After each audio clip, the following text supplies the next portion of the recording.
Hi everyone, welcome to Simply Insights. I'm Stacia McNish Brown.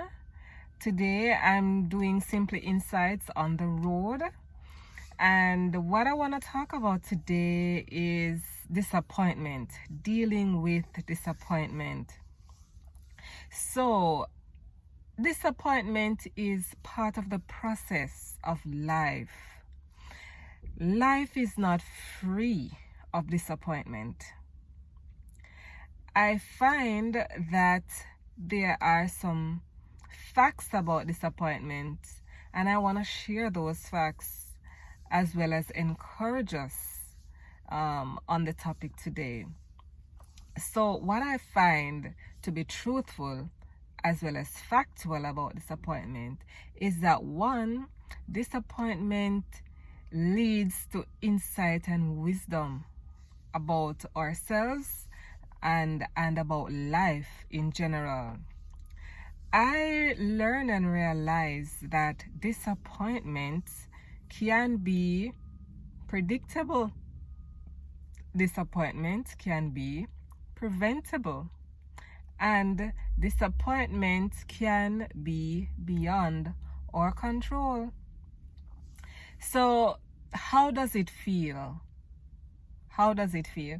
Disappointment is feeling let down by someone, feel let down by something or by an event.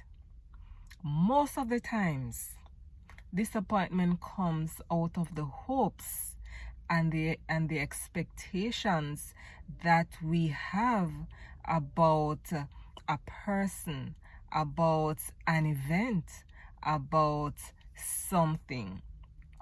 And another thing that how does it look? Another way how it look is you feel like you do not know, let me see now, what to think. Disappointment can cause you to misjudge. It causes you to feel angry, feeling of sadness, feeling betrayed. And disappointment is also has a feeling of overwhelm to it. But even so, even though disappointment brings with it all of these emotions and our feelings, did you know that you can work through disappointments? Did you know that disappointment can change the course of your life in a positive way? Disappointment, you can learn about yourself from it.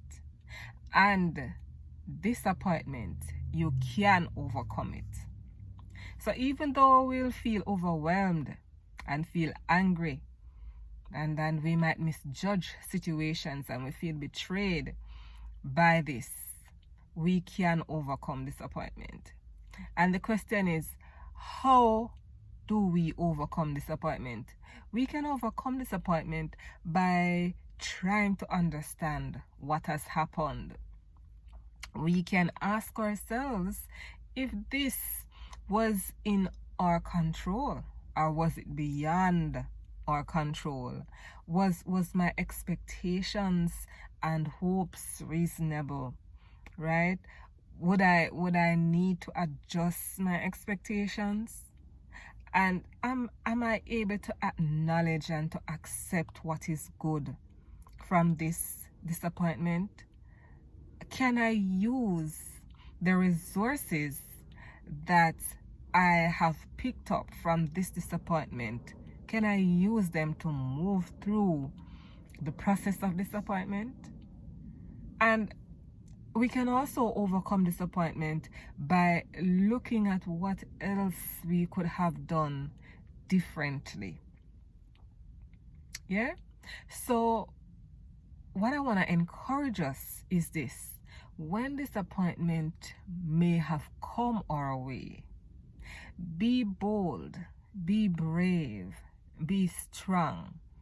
And you might ask the question, how can you find strength to be bold, brave, and strong when you are disappointed, when you feel betrayed, when your energy is lost?